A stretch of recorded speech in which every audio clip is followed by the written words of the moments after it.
أعوذ بالله من الشيطان الرجيم.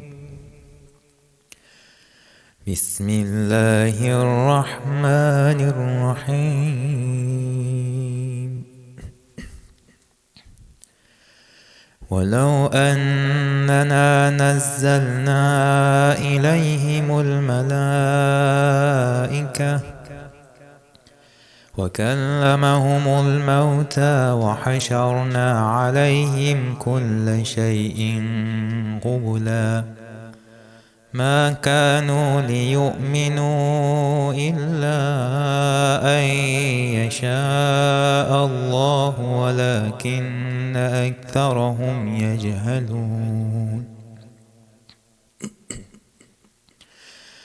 وكذلك جعلنا لكل نبي عدوا شياطين الإنس والجن يوحي بعضهم إلى بعض زخرف القول غرورا ولو شاء ربك ما فعلوه فذرهم وما يفترون. ولتصغى إليه أفئدة الذين لا يؤمنون بالآخرة وليرضوه وليغترفوا ما هم مغترفون.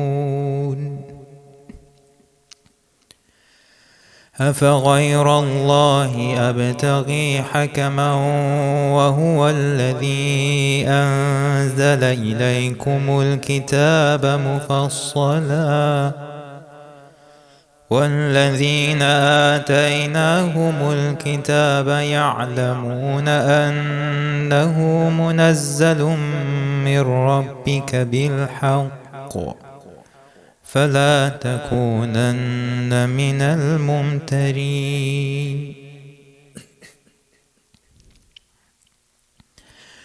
وتمت كلمة ربك صدقا وعدلا لا مبدل لكلماته وهو السميع العليم. وإن تطع أكثر من في الأرض يضلوك عن سبيل الله إن يتبعون إلا الظن وإن هم إلا يخرصون.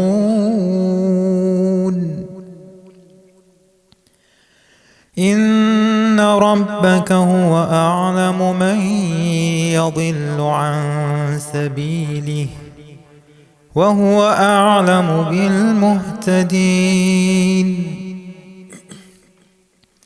فكلوا مما ذكر اسم الله عليه إن كنتم بآياته مؤمنين.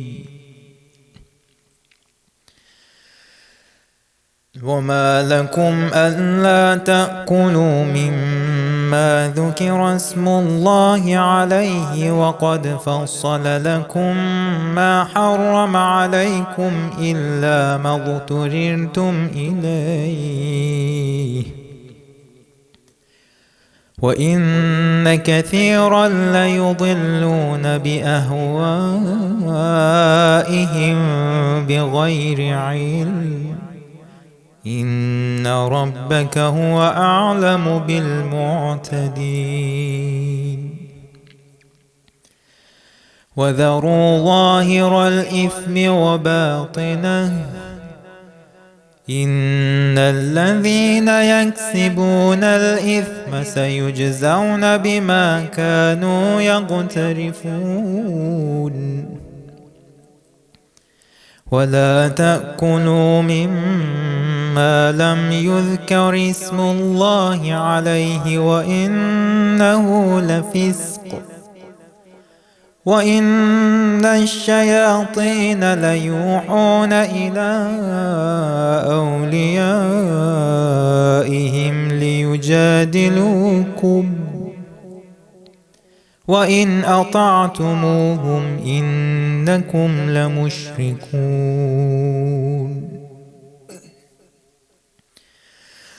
أومن كان ميتا فأحييناه وجعلنا له نورا يمشي به في الناس كمن مثله في الظلمات ليس بخارج منها كذلك زين للكافرين ما كانوا يعملون. وكذلك جعلنا في كل قرية أكابر مجرميها ليمكروا فيها وما يمكرون إلا بأنفسهم وما يشعرون. وإذا جاءتهم آية قالوا لن نؤمن حتى نؤتى مثل ما أوتي رسل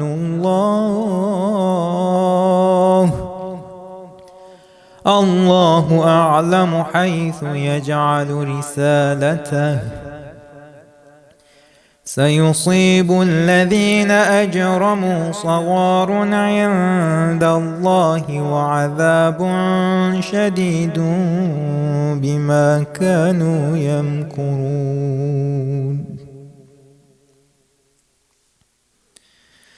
فمن يرد الله أن يهديه يشرح صدره للإسلام ومن يرد أن يضله يجعل صدره ضيقا حرجا كأنما يصعد في السماء كذلك يجعل الله الرجس على الذين لا يؤمنون.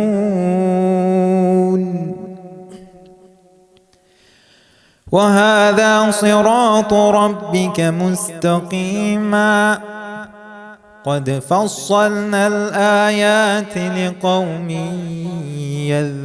يذكرون.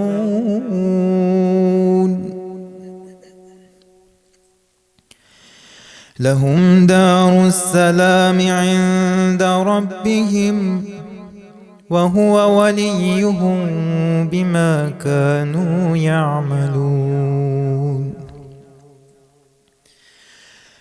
ويوم يحشرهم جميعا يا معشر الجن قد استكثرتم من الإنس وقال أولياؤهم من الإنس ربنا استمتع بعضنا ببعض وبلغنا أجلنا الذي أجلت لنا قال النار مثواكم خالدين فيها إلا ما شاء الله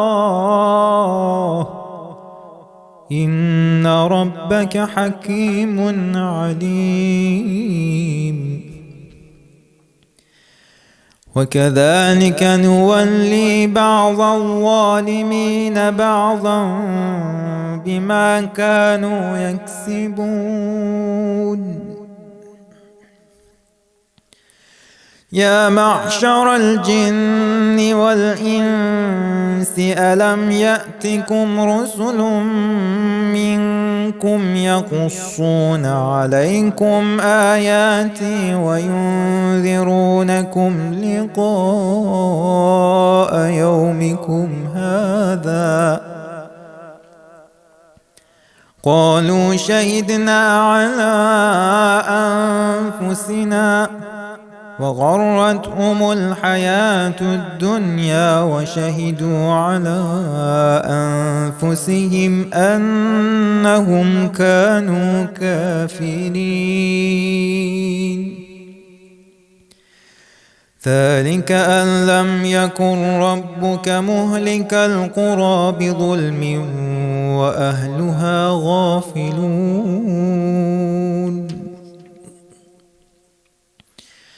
ولكل درجات مما عملوا وما ربك بغافل عما يعملون وربك الغني ذو الرحمة إن يشأ يذهبكم ويستخلف من بعدكم ما يشاء كما أنشأكم من ذرية قوم آخرين إنما توعدون لآت وما أنتم بمعجزين قل يا قوم اعملوا على مكانتكم إني عامل فسوف تعلمون من تكون له عاقبة الدار إنه لا يفلح الظالمون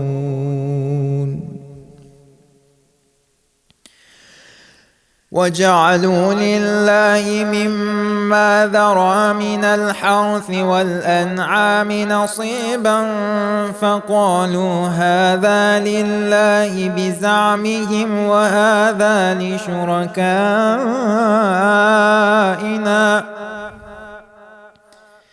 فما كان لشركائهم فلا يصل إلى الله وما كان لله فهو يصل إلى شركائهم ساء ما يحكمون وكذلك زين لكثير من المشركين قتل أولادهم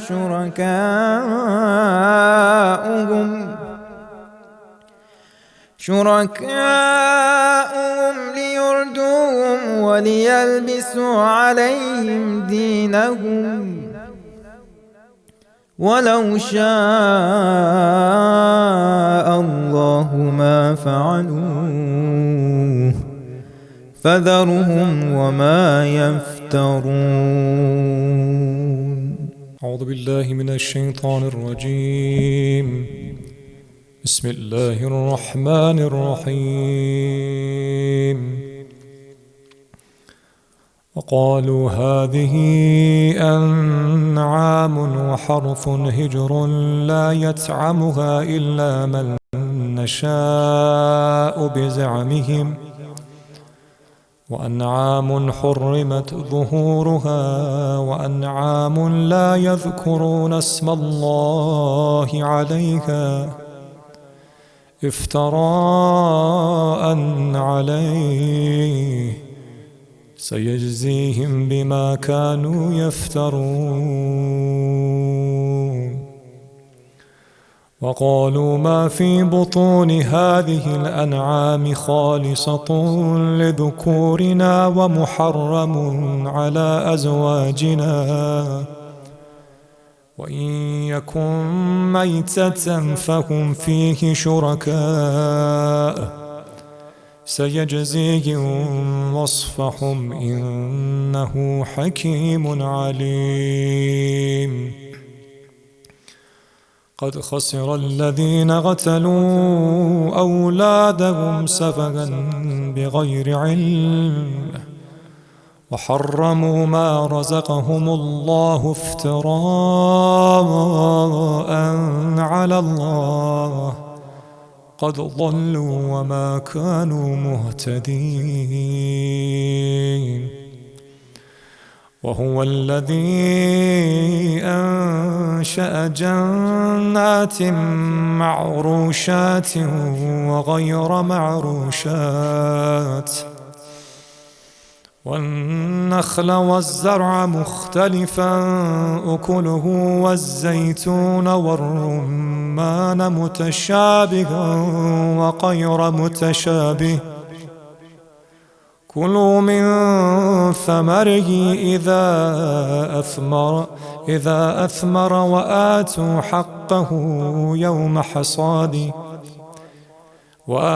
حقه يوم حصاده ولا تسرفوا إنه لا يحب المسرفين ومن الأنعام حمولة وفرشا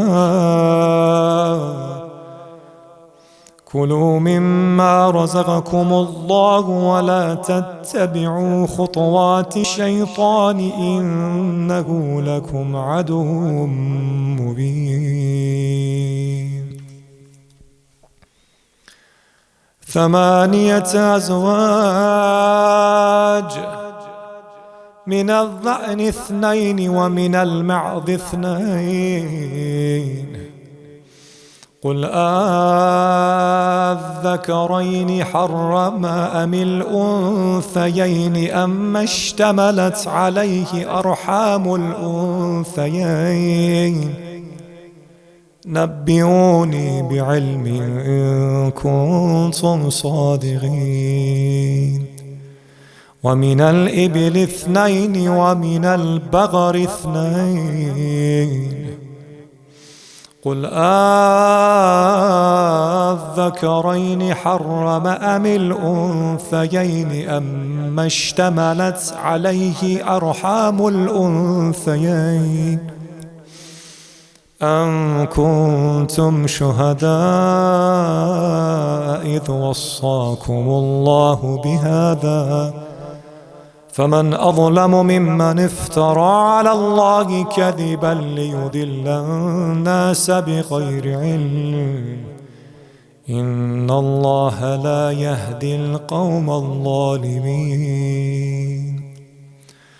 قل لا أجد فيما أوحي إلي محرما على طاعم يطعمه إلا أن يكون ميتة أو دما مصفوحا أو لحم خنزير فإنه رجس أو فسقا أهل بلغير الله به فمن اضطر غير باغ ولا عاد فإن ربك غفور رحيم وعلى الذين هادوا حرمنا كل ذي ظفر ومن البقر والغنم حرمنا عليهم شحومهما إلا ما حملت ظهورهما أو الحوايا أو ما اختلط بعظم ذلك جزيناهم ببغيهم وإنا لصادقون فإن كذبوك فقل ربكم ذو رحمة واسعة ولا يرد بأسه عن القوم المجرمين سيقول الذين أشركوا لو شاء الله ما أشركنا ولا آباؤنا ولا حرمنا من شيء كذلك كذب الذين من قبلهم حتى ذاقوا بأسنا قل هل عندكم من علم فتخرجوه لنا إن تتبعون إلا الظن وإن أنتم إلا تخرسون قل فلله الحجة البالغة فلو شاء لهداكم أجمعين قل هلم شهداءكم الذين يشهدون أن الله حرم هذا فإن شهدوا فلا تشهد معهم ولا تتبع أهواء الذين كذبوا بآياتنا والذين لا يؤمنون بالآخرة وهم بربهم يعدلون قل تعالوا أتل ما حرم ربكم عليكم ألا تشركوا به شيئا وبالوالدين إحسانا ولا تقتلوا أولادكم من أملاق نحن نرزقكم وإياهم ولا تقربوا الفواحش ما ظهر منها وما بطن ولا تقتلوا النفس التي حرم الله إلا بالحق ذلكم وصاكم به لعلكم تعقلون ولا تقربوا مال اليتيم إلا بالتي هي أحسن حتى يبلغ أشده وأوفوا الكيل والميزان بالقسط لا نكلف نفسا إلا وسعها وإذا قلتم فاعدلوا ولو كان ذا قربى وبعهد الله أوفوا ذلكم وصاكم به لعلكم تذكرون وأن هذا صراطي مستقيما فاتبعوه ولا تتبعوا السبل فتفرق بكم عن سبيله ذلكم وصاكم به لعلكم تتقون ثم آتينا موسى الكتاب تماما على الذي أحسن وتفصيلا لكل شيء وهدى ورحمة لعلهم بلقاء ربهم يؤمنون وهذا كتاب أنزلناه مبارك فاتبعوه واتقوا لعلكم ترحمون أن تقولوا إنما أنزل الكتاب على طائفتين من قبلنا وإن كنا عن دراستهم لغافلين أو تقولوا لو أنا أنزل علينا الكتاب لكنا أهدى منهم فقد جاءكم بينة من ربكم وهدى ورحمة فمن أظلم ممن كذب بآيات الله وصدف عنها سنجزي الذين يصدفون عن آياتنا سوء العذاب بما كانوا يصدفون بسم الله الرحمن الرحيم هل ينظرون إلا أن تأتيهم الملائكة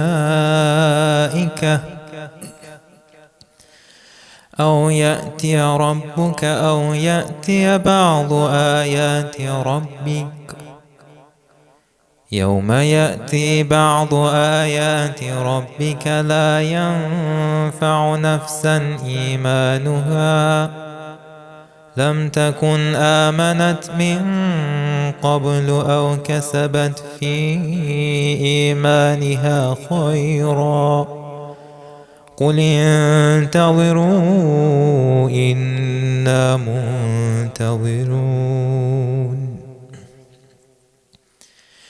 إن الذين فرقوا دينهم وكانوا شيعا لست منهم في شيء إنما أمرهم إلى الله ثم ينبئهم بما كانوا يفعلون من جاء بالحسنة فله عشر أمثالها ومن جاء بالسيئة فلا يجزى إلا مثلها وهم لا يظلمون قل إنني هداني ربي إلى صراط مستقيم دينا قيما ملة إبراهيم حنيفا وما كان من المشركين قل إن صلاتي ونسكي ومحياي ومماتي لله رب العالمين لا شريك له وبذلك أمرت وأنا أول المسلمين قل أغير الله أبغي ربا وهو رب كل شيء ولا تكسب كل نفس إلا عليها ولا تزر وازرة وزر أخرى ثم إلى ربكم مرجعكم فينبئكم بما كنتم فيه تختلفون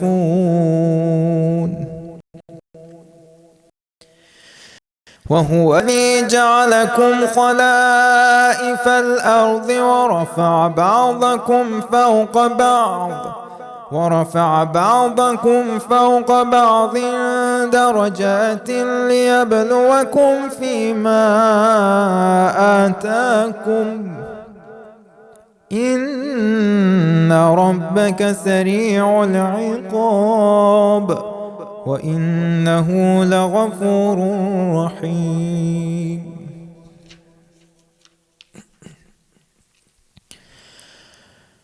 بسم الله الرحمن الرحيم ألف لام ميم صاد كتاب أنزل إليك فلا يكن في صدرك حرج منه لتنذر به وذكرى للمؤمنين اتبعوا ما أنزل إليكم من ربكم ولا تتبعوا من دونه أولياء قليلا ما تذكرون وكم من قرية أهلكناها فجاءها بأسنا بياتا أو هم غائلون فما كان دعواهم إذ جاءهم بأسنا إلا أن قالوا إنا كنا ظالمين فلنسألن الذين أرسل إليهم ولنسألن المرسلين فلنقصن عليهم بعلم وما كنا غائبين والوزن يومئذ الحق فمن ثقلت موازينه فأولئك هم المفلحون ومن خفت موازينه فأولئك الذين خسروا أنفسهم بما كانوا بآياتنا يظلمون. ولقد مكناكم في الأرض وجعلنا لكم فيها معايش قليلا ما تشكرون. ولقد خلقناكم ثم صورناكم ثم قلنا للملائكة اسجدوا لآدم فسجدوا إلا إبليس لم يكن من الساجدين. قال ما منعك ألا تسجد إذ أمرتك؟ قال أنا خير منه خلقتني من نار وخلقته من طين. قال فاهبط منها فما يكون لك أن تتكبر فيها فاخرج إنك من الصاغرين. قال أنظرني إلى يوم يبعثون. قال إنك من المنظرين. قال فبما أغويتني لأقعدن لهم صراطك المستقيم ثم لآتينهم من بين أيديهم ومن خلفهم وعن أيمانهم وعن شمائلهم ولا تجد أكثرهم شاكرين.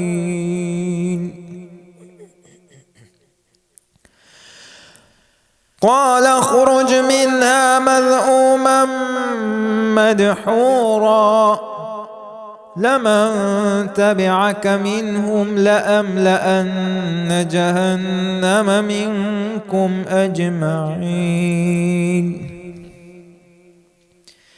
ويا آدم اسكن أنت وزوجك الجنة فكلا من حيث شئتما ولا تقربا هذه الشجرة فتكونا من الظالمين. فوسوس لهما الشيطان ليبدي لهما ما وري عنهما من سوآتهما وقال ما نهاكما ربكما عن هذه الشجرة إلا أن تكونا ملكين أو تكونا من الخالدين. وقاسمهما إني لكما لمن الناصحين. فدلاهما بغرور فلما ذاقا الشجرة بدت لهما سوآتهما وطفقا يخصفان عليهما من ورق الجنة وناداهما ربهما ألم أنهكما عن تلكما الشجرة وأقل لكما إن الشيطان لكما عدو مبين. قالا ربنا ظلمنا أنفسنا وإن لم تغفر لنا وترحمنا لنكونن من الخاسرين.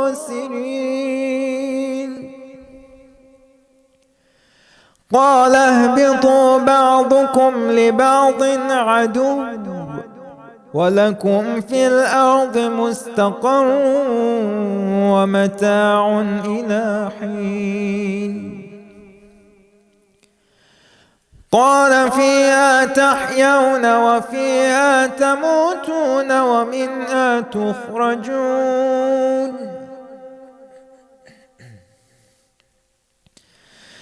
يا بني آدم قد أنزلنا عليكم لباسا يواري سوآتكم وريشا ولباس التقوى ذلك خير ذلك من آيات الله لعلهم يذكرون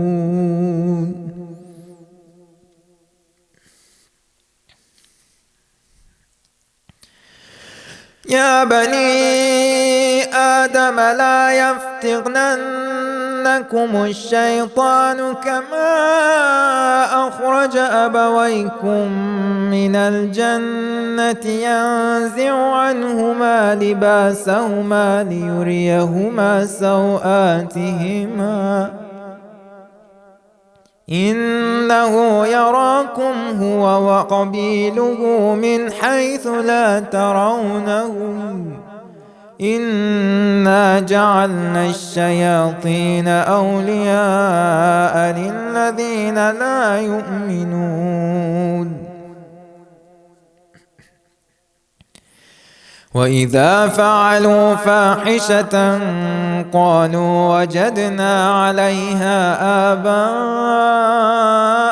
والله أمرنا بها قل إن الله لا يأمر بالفحشاء أتقولون على الله ما لا تعلمون قل أمر ربي بالقسط وأقيموا وجوهكم عند كل مسجد وادعوا مخلصين له الدين كما بدأكم تعودون فريقا هدى وفريقا حق عليهم الضلالة إنهم اتخذوا الشياطين أولياء من دون الله ويحسبون أنهم مهتدون يا بني آدم خذوا زينتكم عند كل مسجد وكلوا واشربوا ولا تسرفوا إنه لا يحب المسرفين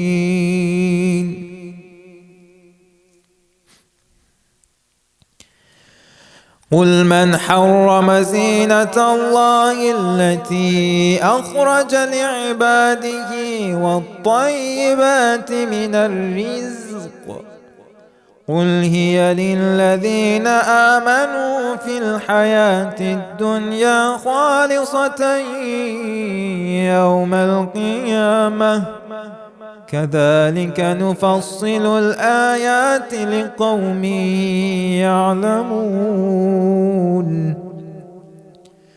قل إنما حرم ربي الفواحش ما ظهر منها وما بطن والإثم والبغي بغير الحق وأن تشركوا بالله ما لم ينزل به سلطانا وأن تقولوا على الله ما لا تعلمون ولكل أمة أجل فإذا جاء أجلهم لا يستأخرون ساعة ولا يستقدمون يا بني آدم إما يأتينكم يأتينكم رسل منكم يقصون عليكم آياتي فمن اتقى وأصلح فلا خوف عليهم ولا هم يحزنون. والذين كذبوا بآياتنا واستكبروا عنها أولئك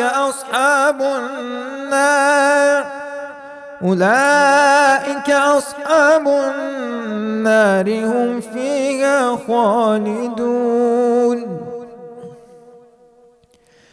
فمن أظلم ممن افترى على الله كذبا أو كذب بآياته أولئك ينالهم نصيبهم من الكتاب حتى إذا جاءتهم رسلنا يتوفونهم قالوا أين ما كنتم تدعون من دون الله قالوا ضلوا عنا وشهدوا على أنفسهم أنهم كانوا كافرين.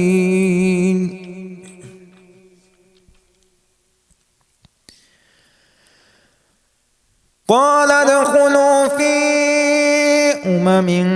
قد خلت من قبلكم من الجن والإنس في النار كلما دخلت أمة لعنت أختها حتى إذا اداركوا فيها جميعا قالت أخراهم لأولاهم ربنا هؤلاء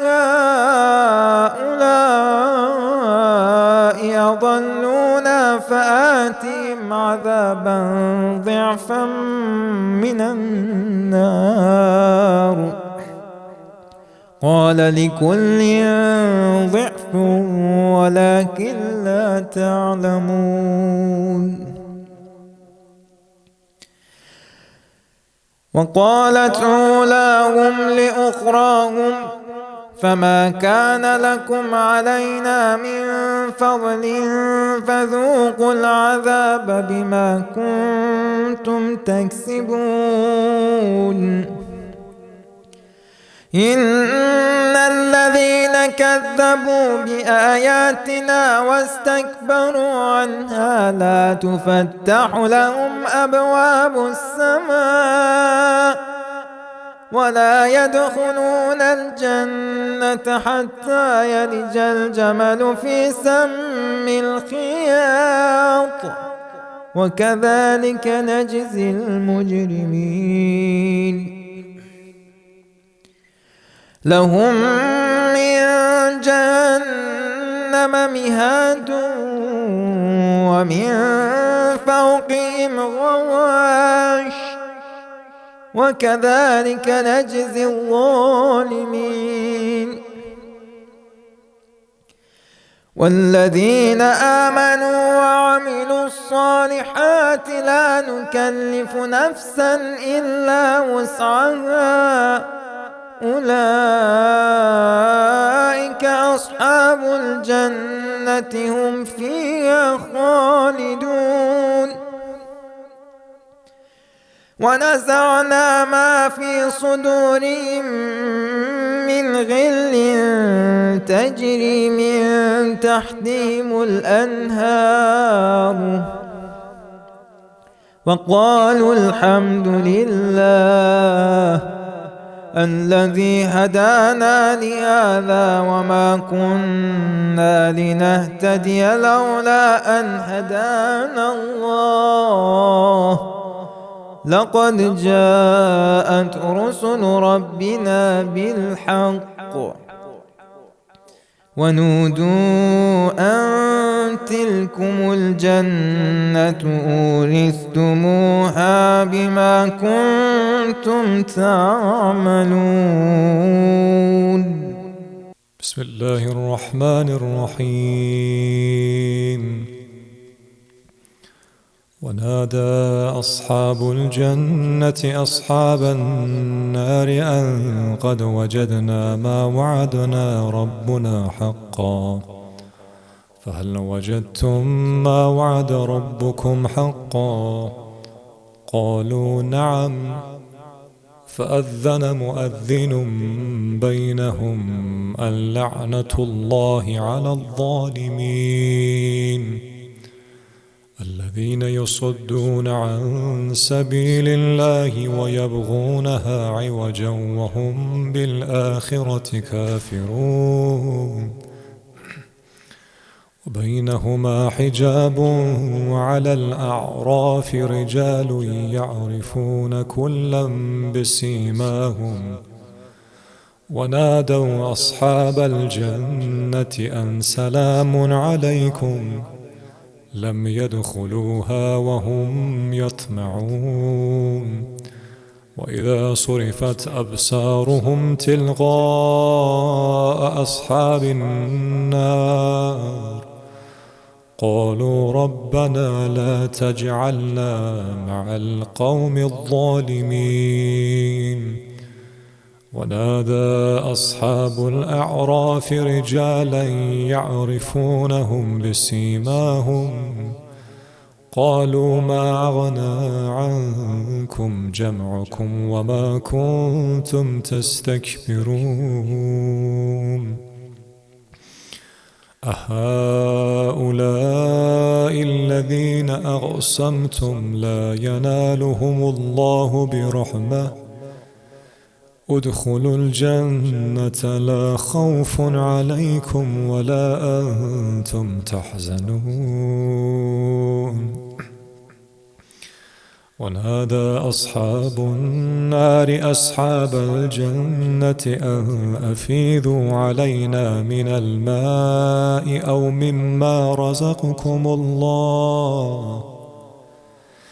أو مما رزقكم الله قالوا إن الله حرمهما على الكافرين الذين اتخذوا دينهم لهوا ولعبا وغرتهم الحياة الدنيا فاليوم ننساهم كما نسوا لقاء يومهم هذا وما كانوا بآياتنا يجحدون ولقد جئناهم بكتاب فصلناه على علم هدى ورحمة لقوم يؤمنون هل ينظرون إلا تأويله يوم يأتي تأويله يقول الذين نسوه من قبل قد جاءت رسل ربنا بالحق فهل لنا من شفعاء فيشفعوا لنا أو نرد فنعمل غير الذي كنا نعمل قد خسروا أنفسهم وضل عنهم ما كانوا يفترون إن ربكم الله الذي خلق السماوات والأرض في 6 أيام ثم استوى على العرش يغشي الليل النهار يطلبه حثيثا والشمس والقمر والنجوم مسخرات بأمره ألا له الخلق والأمر تبارك الله رب العالمين ادعوا ربكم تضرعا وخفية إنه لا يحب المعتدين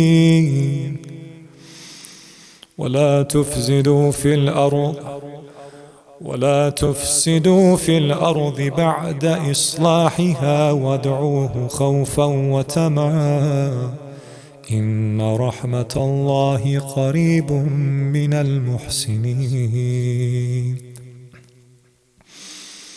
وهو الذي يرسل الرياح بشرا بين يدي رحمته حتى إذا أقلت سحابا ثقالا سقناه لبلد ميت فأنزلنا به الماء فخرجنا به من كل الثمرات كذلك نخرج الموتى لعلكم تذكرون. والبلد الطيب يخرج نباته بإذن ربه والذي خبث لا يخرج إلا نكدا كذلك نصرف الآيات لقوم يشكرون. لقد أرسلنا نوحا إلى قومه فقال يا قوم اعبدوا الله ما لكم من إله غيره إني أخاف عليكم عذاب يوم عظيم. قال الملأ من قومه إنا لنراك في ضلال مبين. قال يا قوم ليس بي ضلالة ولكني رسول من رب العالمين أبلغكم رسالات ربي وأنصح لكم وأعلم من الله ما لا تعلمون. أو عجبتم أن جاءكم ذكر من ربكم على رجل منكم لينذركم ولتتقوا ولعلكم ترحمون. فكذبوه فأنجينا والذين معه في الفلك وأغرقنا الذين كذبوا بآياتنا إنهم كانوا قوما عمين. وإلى عاد أخاهم هودا قال يا قوم اعبدوا الله لكم من إله غيره أفلا تتقون. قال الملأ الذين كفروا من قومه إنا لنراك في سفاهة وإنا لنظنك من الكاذبين. قال يا قوم ليس بي سفاهة ولكني رسول من رب العالمين أبلغكم رسالات ربي وأنا لكم ناصح أمين. أوعجبتم أن جاءكم ذكر من ربكم على رجل منكم لينذركم واذكروا إذ جعلكم خلفاء من بعد قوم نوح وزادكم في الخلق بسطة فاذكروا آلاء الله لعلكم تفلحون. قالوا أجئتنا لنعبد الله وحده ونذر ما كان يعبد آباؤنا فأتنا بما تعدنا إن كنت من الصادقين. قال قد وقع عليكم من ربكم رجس وغضب أتجادلونني في أسماء سميتموها أنتم وآباؤكم ما نزل الله بها من سلطان فانتظروا إني معكم من المنتظرين. فانجيناه والذين معه برحمة منا وقطعنا دابر الذين كذبوا بآياتنا وما كانوا مؤمنين. وإلى ثمود أخاهم صالحا قال يا قوم اعبدوا الله ما لكم من إله غيره قد جاءتكم بينة من ربكم هذه ناقة الله لكم آية فذروها تأكل في أرض الله ولا تمسوها بسوء فيأخذكم عذاب أليم. واذكروا إذ جعلكم خلفاء من بعد عاد وبوأكم في الأرض تتخذون من سهولها قصورا وتنحتون الجبال بيوتا فاذكروا آلاء الله ولا تعثوا في الأرض مفسدين. قال الملأ الذين استكبروا من قومه للذين استضعفوا لمن آمن منهم أتعلمون أن صالحا مرسل من ربه قالوا إنا بما أرسل به مؤمنون. قال الذين استكبروا إنا بالذي آمنتم به كافرون فعقروا الناقة وعتوا عن أمر ربهم وقالوا يا صالح ائتنا بما تعدنا إن كنت من المرسلين فأخذتهم الرجفة فأصبحوا في دارهم جاثمين فتولى عنهم وقال يا قوم لقد أبلغتكم رسالة ربي نصحتم ولن تكونوا الناصحين.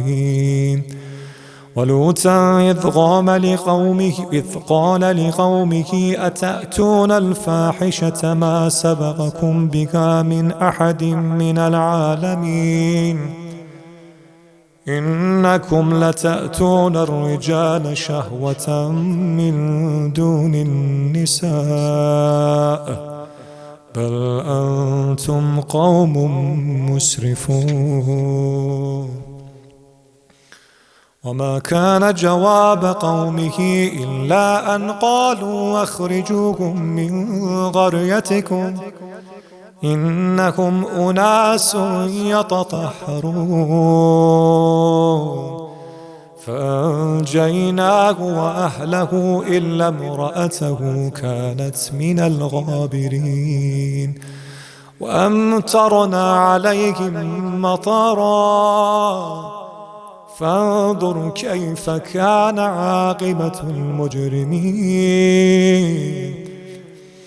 وإلى مدين أخاهم شعيبا قال يا قوم اعبدوا الله ما لكم من إله غيره قد جاءتكم بينة من ربكم فأوفوا الكيل والميزان ولا تبخسوا الناس أشياءهم ولا تفسدوا في الأرض بعد إصلاحها ذلكم خير لكم إن كنتم مؤمنين. ولا تقعدوا بكل صراط توعدون وتصدون عن سبيل الله من آمن به وتبغونها عوجا واذكروا إذ كنتم غليلا فكفركم وانظروا كيف كان عاقبة المفسدين. وإن كان طائفة منكم آمنوا بالذي أرسلت به وطائفة لم يؤمنوا فاصبروا حتى يحكم الله بيننا وهو خير الحاكمين. صدق الله العلي العظيم.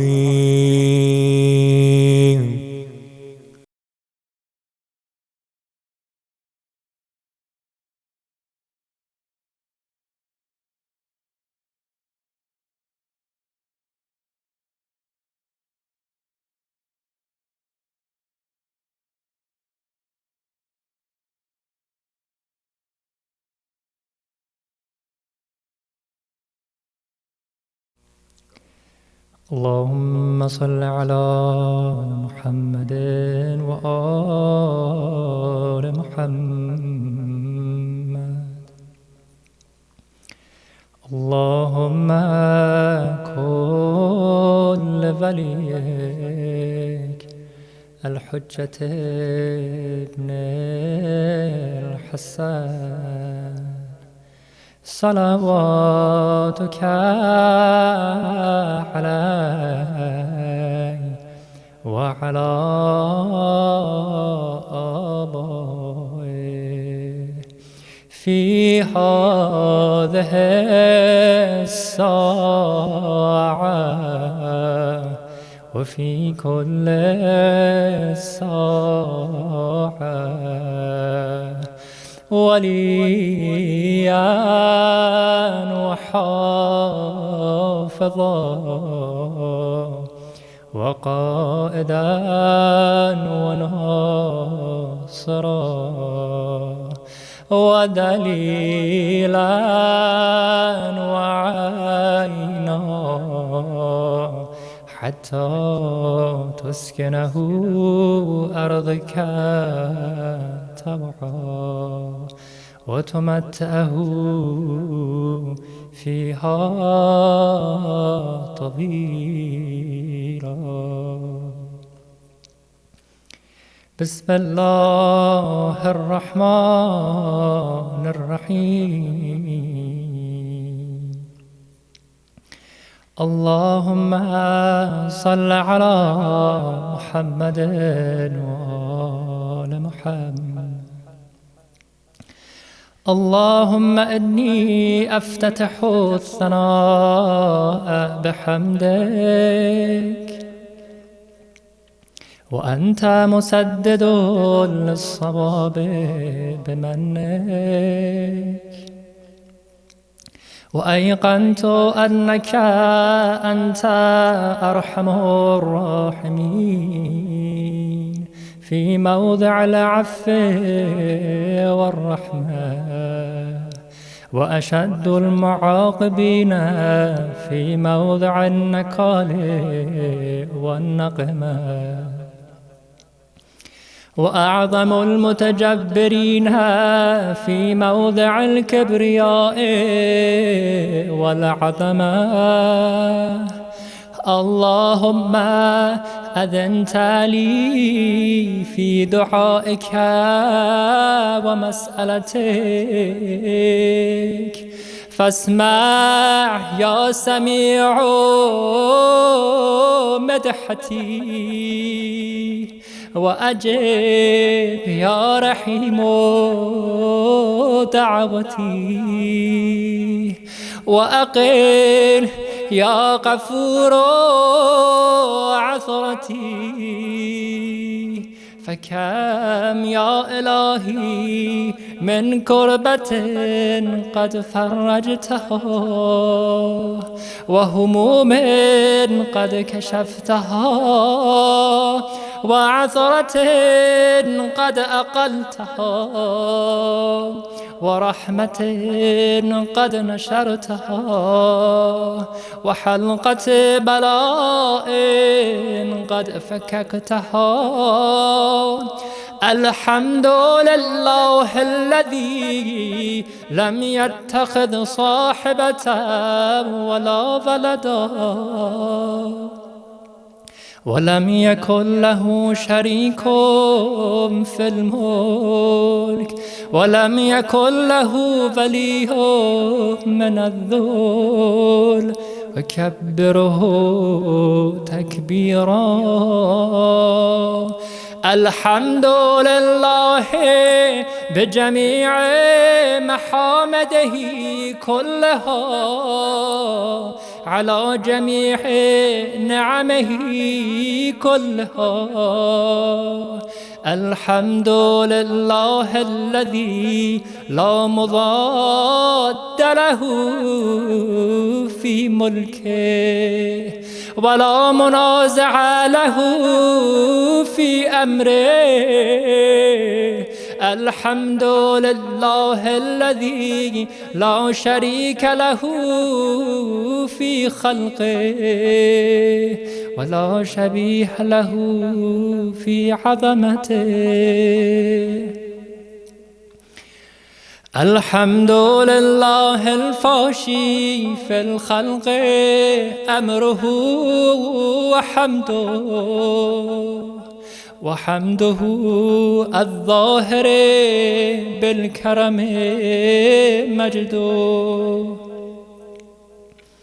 الباسط بالجود يده الذي لا تنقصه خزائنه ولا تزيده كثرة العطاء إلا جودا وكرما، إنه هو العزيز الوهاب. اللهم إني أسألك قليلا من كثير مع حاجة بي إليه عظيمة، وغناك عنه قديم، وهو عندي كثير، وهو عليك سهل يسير. اللهم إن عفوك عن ذنبي وتجاوزك عن خطيئتي وصفحك عن ظلمي وسترك على قبيح عملي وحلمك عن كثير جرمي عندما كان من خطئي وعمدي أطمعني في أن أسألك ما لا أستوجبه منك، الذي رزقتني من رحمتك وأريتني من قدرتك وعرفتني من إجابتك، فسرت أدعوك آمنا وأسألك مستأنسا لا خائفا ولا وجلا مدلا عليك فيما قصدت فيه إليك، فإن أبطأ عني حتبت بجهلي عليك، ولعل الذي أبتأ عني هو خير لي لعلمك بعاقبة الأمور. فلم أر مولا كريما أصبر على عبد لئيم منك علي.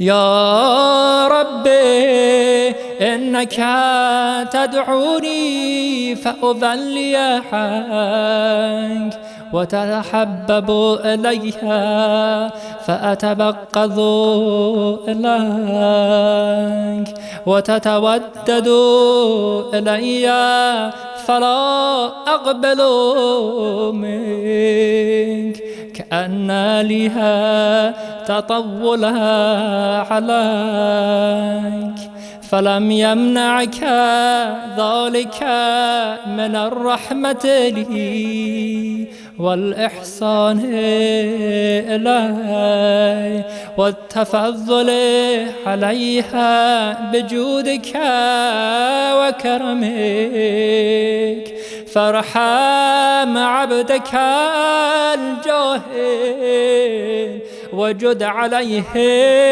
بفضل إحسانك، إنك جواد كريم. الحمد لله مالك الملك مجري الفلك مسخر الرياح فالق الأصباح ديان الدين رب العالمين الحمد لله على حلمه بعد حلمه والحمد لله على عفه بعد قدرته والحمد لله على طول أناته في غضبه وهو قادر على ما يريد الحمد لله خالق الخلق باسط الرزق فالق الإصباح ذي الجلال والإكرام والفضل والإنعام الذي بعد فلا يرى وقرب فشهد النجوى تبارك وتعالى الحمد لله الذي ليس له منازع يعادله ولا شبيه يشاكله ولا ظهير يعاضده قهر بعزته الأعزاء وتواضع لعظمته العظماء فبلغ بقدرته ما يشاء الحمد لله الذي يجيبني حين أنادي ويستر علي كل عورة وأنا أعصي ويعظم النعمة علي فلا أجازي فكم من موهبة هنيئة قد أعطاني وعظيمة مخوفة قد كفاني وبهجة مونقة قد أراني فأثني عليه حامدا وأذكره مسبحا الحمد لله الذي لا يهتك حجابه ولا يغلق بابه ولا يرد سائل ولا يخيب آمل الحمد لله الذي يؤمن الخائفين وينجي الصالحين ويرفع المستضعفين ويدع المستكبرين ويهلك ملوكا ويستخلف آخرين والحمد لله قاسم الجبارين ومبير الظالمين ومدرك الحاربين ونكال الظالمين صريخ المستصرخين موضع حاجات الطالبين معتمد المؤمنين الحمد لله الذي من خشيته ترعد السماء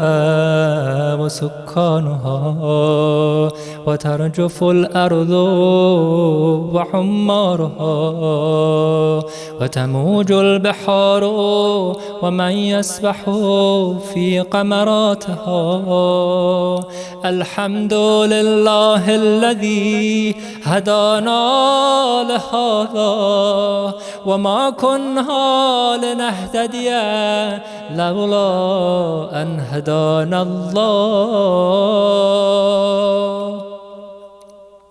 الحمد لله الذي يخلق ولم يخلق ويرزق ولا يرزق ويطعم ولا يطعم ويميت الأحياء ويحيي الموتى وهو حي لا يموت بيده الخير وهو على كل شيء قدير. اللهم صل على محمد عبدك ورسولك وأمينك وصفيك وحبيبك وخيرتك من خلقك وحافظ سرك ومبلغ رسالاتك أفضل وأحسن وأجمل وأكمل وأزكى وأنمى وأطيب وأطهر وأسنى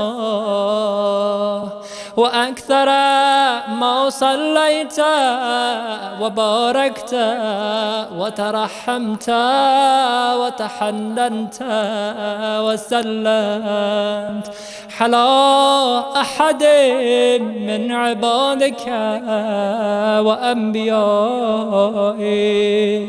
ورسلك وصفوتك وأهل كرامة عليك من خلقك. اللهم وصل على علي الأمير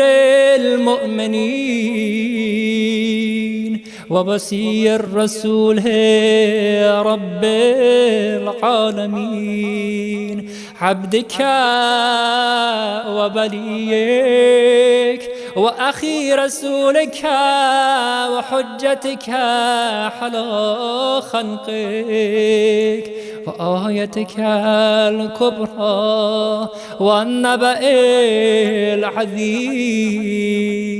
وصل على الصديقة الطاهرة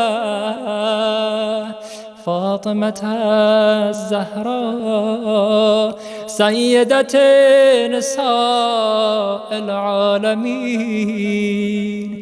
وصل على سبتي الرحمة وإمامي الهدى الحسن والحسين سيدا شباب أهل الجنة. وصل على أئمة المسلمين علي بن الحسين ومحمد بن علي وجعفر بن محمد وموسى بن جعفر وعلي بن موسى ومحمد بن علي وعلي بن محمد والحسن بن علي والخلف الهادي المهدي حججك على عبادك وأمنائك في بلادك. صلاة كثيرة دائمة اللهم وصل على ولي أمرك القائم المؤمن والعدل المنتظر وحفه بملائكتك المقربين وأيده بروح القدس يا رب العالمين. اللهم اجعله الداعية إلى كتابك والقائم بدينك استخلفه في الأرض كما استخلفت الذين من قبله مكن له دينه الذي ارتضيته له أبدله من بعد خوفه أمنا يعبدك لا يشرك بك شيئا. اللهم أعزه وأعزز به وانصره وانتصر به وانصره نصرا عزيزا وافتح له فتحا يسيرا واجعل له من لدنك سلطانا نصيرا.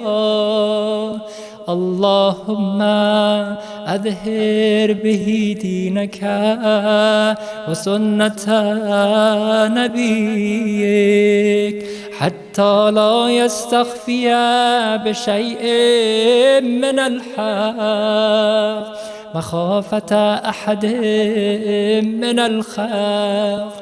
اللهم إنا نرقب إليك في دولة كريمة تعز بها الإسلام وأهله وتذل بها النفاق وأهله وتجعلنا فيها من الدعاة إلى طاعتك والقادة إلى سبيلك وترزقنا بها كرامة الدنيا والآخرة. اللهم ما عرفتنا من الحق فحملنا وما قصرنا عنه فبلغنا. اللهم المهم به شعثنا واشعب به صدحنا وارتق به فتقنا وكثر به قلتنا وأعزز به ذلتنا وأغن به عائلنا واغذ به عن مغرمنا واجبر به فقرنا وسد به خلتنا ويسر به عسرنا وبيض به وجوهنا وفك به أسرنا وأنجح به طلبتنا وأنجز به مواعيدنا واستجب به دعوتنا وأعتنا به سؤلنا وبلغنا به من الدنيا والآخرة آمالنا وأعتنا به فوقها رغبتنا يا خير المسؤولين وأوسع المعطين اشف به صدورنا وأذهب به غيظ قلوبنا واهدنا به لما اختلف فيه من الحق بإذنك إنك تهدي من تشاء إلى صراط مستقيم وانصرنا به على عدوك وعدونا إله الحق آمين. اللهم إنا نشكو إليك فقد نبينا صلواتك عليه وآله وغيبة ولينا وكثرة عدونا وقلة عددنا وشدة الفتن بنا وتظاهر الزمان علينا فصل على محمد وآله وأعنا على ذلك بفتح منك تحجله وبذر تكشفه ونصر تعزه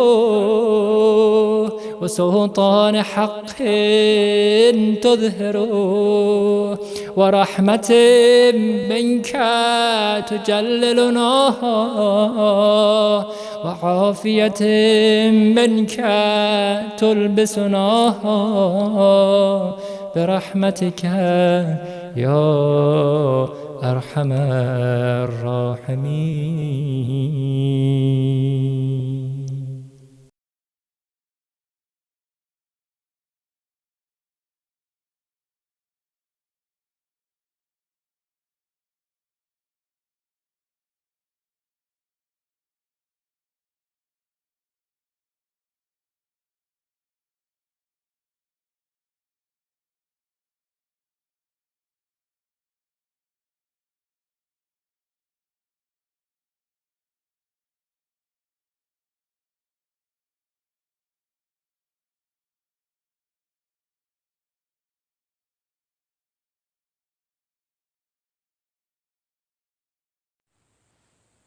بسم الله الرحمن الرحيم والحمد لله رب العالمين وأفضل الصلاة والسلام على سيد المرسلين وخاتم النبيين أبي القاسم محمد وعلى آل بيته الطيبين الطاهرين اللهم صل على محمد وآل محمد.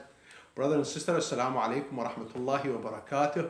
Ramadan Mubarak inshallah. May Allah bless you all. First of all, I would like to welcome on behalf of Maulana Seyed Abidi, behalf of the OMC, BOT, our community members. I'd like to thank all the ulama or speakers from far away to be among us at this month of the holy month of Ramadan. May Allah bless them all and be safe inshallah. Secondly, I'd like to thank on behalf of BOT, I'd like to thank Maulana Sayyid Abidi and the OMC, all the brothers and sisters in the OMC for putting this program together, working hard. MashaAllah, Jazakumullah alf khaira jaza inshallah. Our program tonight inshallah is going to be starting from 5:30 to 6 o'clock. Will be a children program. It's called the Ramadan Show. There is a request for parents to please send in pictures or videos of their kids, Ramadan kids, show project to info@kisatkids.org. This is the link, info@kisatkids.org. Kisat Kids is one word. From 6 to 7 will be Quran recitation, This is a collaborative effort with all the Bay Area centers, so we encourage everyone to attend that. From 7 to 7:30 will be Du'a al-Iftitah. 7:30 to Salat al-Maghrib or Maghrib will be a speech by Maulana Seyed Ali al-Musawi. Every Tuesday through Saturday, there will be a special programs. After Maghrib, start at 9:15. Tonight, the special program is going to be a competition, Quranic competition between Saba Academy students and Sunday school students. Please try to be attentive to that program. One final note or announcement. Saba is continuing its Iftar Drive for those families, especially struggling during this time. Saba will be packing bags of food enough for a week for a family of 4. If you or someone you know need this service, please tell them they can pick up these bags every week, Sunday and Monday from 12 to 2 p.m. outside of Saba kitchen. Or if they are prefer to a delivery for that, they can fill out the form from the link provided in flyer. The flyer is there in a Saba website, and volunteers will be delivered the groceries outside of their doors. Our speaker tonight will be, inshallah, Seyed Ali Musawi. He was born and raised in Southern California.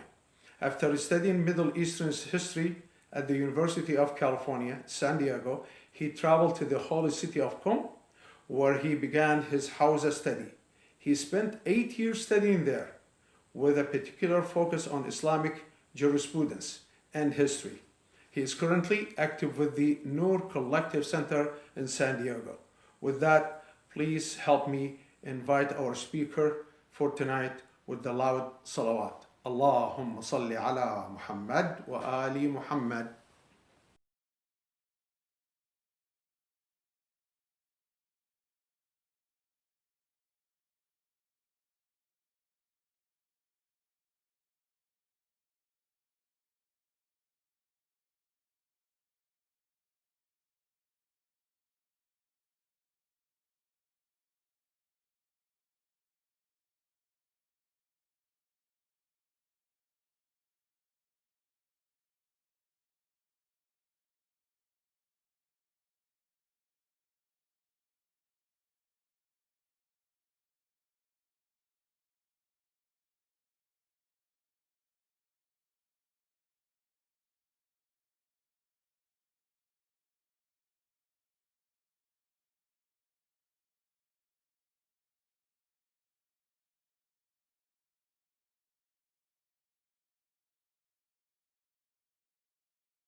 أعوذ بالله من شر الشيطان الرجيم بسم الله الرحمن الرحيم الحمد لله رب العالمين والصلاة والسلام على سيدنا ونبينا محمد وأهل بيته الطيبين الطاهرين اللهم صل على محمد وآل محمد أعوذ بالله من شر الشيطان الرجيم بسم الله الرحمن الرحيم Assalamu alaikum wa rahmatullah. Inshallah, we're going to be beginning tonight's lecture, and I'm going to begin by recapping what we spoke about last night. Last night we opened up these series of talks and we began to speak about the concept of taqwa. Taqwa, defined, is this idea of being present or rather having this idea of Allah's presence wherever you go and whatever you are doing. So in reality, taqwa is a spiritual state that we can tap into, that we can attune ourselves into, where we feel Allah's presence with us. So one of the things that I mentioned was that when you are in this state, when you have taqwa, you're in the state of taqwa, you are in a state where when you walk, when you talk, when you look at others, when you think thoughts, whatever it is that you do it with this idea that Allah is looking at you, and as a result of this, it regulates the behavior and the way that you act. I also mentioned that there is a verse in the Holy Quran that directly links this idea of fasting with this idea of taqwa, that fasting is one of those things that will lead us to the practice of taqwa, where we can have this awareness of God consciousness. In addition to this, taqwa, it has a prerequisite. As I mentioned last night, it has a prerequisite, and that is that before we can gain God consciousness, we have to first have a level of self-consciousness. Because if we lack that self-consciousness, then there's no way that we're going to be able to have that higher level of God consciousness. And the importance of this, in that how fasting allows us to reach this level where we can begin to look at ourselves honestly, it allows us to really begin to peel back those layers of rationalization and justification that we have, and it allows us to really see ourselves as we truly are. It really allows us to analyze our relationship with Allah subhanahu wa ta'ala as it truly is. And so this holy month of Ramadan, it is a month where through this process of fasting, it allows us to go to this prerequisite of self-purification and becoming aware of ourselves, and eventually this leads us to the state of taqwa. Tonight, inshallah, I wanted to follow on this idea of spirituality that we were speaking about last night, and I wanted to take it, inshallah, a little bit deeper. When we look at the sermon of the Holy Prophet, where he was welcoming the holy month of Ramadan, Rasulullah, he mentions the following. He says, "O people, indeed the month of Allah has approached you with blessings, mercy, and forgiveness. In the eyes of Allah, it is the best of all months. Its days are the best of all days. Its nights are the best of all nights. And its hours are the best of all hours." And then Rasulullah, he continues and he says that it is a month in which you have been invited to be the guests of Allah. And you have been made in it the people who have been honored by Allah. And then he continues and he says that your breathing in it is considered as tasbih, and that your sleep in it is an act of ibadah. SubhanAllah, when we read these few lines, we come to this understanding that Rasulullah is trying to get us to understand that Ramadan is the month of enhanced spirituality. That as a result of this fasting, we are sitting before this banquet of Allah subhanahu wa ta'ala, and Allah is showering us with these spiritual blessings. And He's showering it to the point that even the breathing, even the sleeping, all of these are being counted as acts of worship. So Rasulullah, he's really introducing this holy month of Ramadan as a month of deep spirituality and connection with the Creator. Now, when we look at the situation that we live in today, when we look at the state of the world that we have today, one of the things that's very clear to us is that everyone is craving spirituality. Anywhere you go in the world, if you go to any nation, if you go to any ethnicity that there may be, any country that there may be, all of them are going to be after this deep sense of spirituality. You're never going to find a group of people who say, you know what, we're not really after spirituality. It's one of the needs of our time period. And one of the interesting things is that if you ask people, what is your religious status? A lot of times what they'll actually say is that they'll say, I'm spiritual, but I'm not religious. What this is really showing us is that human beings are after spirituality, but they've been burned by what we know today as organized religion. And so you're going to see, if you look at the United States, if you look at the West, if you look at the entirety of the world, you're going to find that many people have started to move away from organized religion in their quest for some sort of spirituality. And the reason behind this, if we want to be honest with ourselves, we can't really blame people for not being fulfilled by many of the organized religions that exist. Because many of these organized religions, if we actually look at what they are, we see that you enter, for example, a place of worship, and they've really lost the essence of spirituality. They tell you, okay, in order to get to God, you have to go through these practices, these religious ritualistic practices. But at its core, if you actually look at those practices, if you look at the spirit of the people who are doing those practices, you find that if a person is coming from the outside, they find that it's really empty. That they were seeking that spirituality, they came into religion in order to seek spirituality, but what they're finding is just empty ritual. And so we find this trend that many people, they've been burned from organized religion. But at its core, my brothers and sisters, no matter what we do, and no matter how much we fight against this idea of religion, always there's a very deep need that we're going to feel for this connection with Allah. It's really, if you look at the idea of this connection with Allah, it's part of our spiritual DNA. That we need our connection with Allah just like we need food or we need water. I'll tell you just a short story. I remember I had this friend many years ago in high school. And we were fairly close. We would discuss a lot of issues of religion.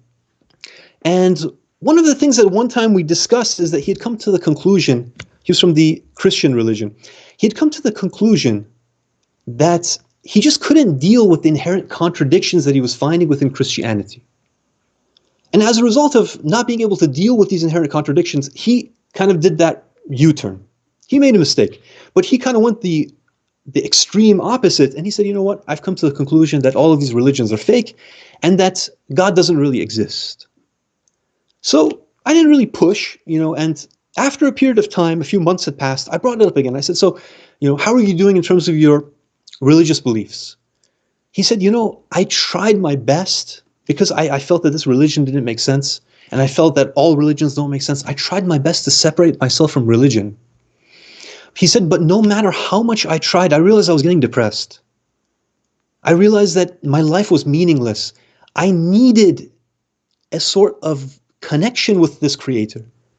Even though he had gone to this idea that, okay, well, because of the falsehood he had seen or the hypocrisy he had seen in organized religion, he had gone to the conclusion that it's all a sham, it's all fake. But even in spite of that, he said that I can't go without feeling this sense of spirituality.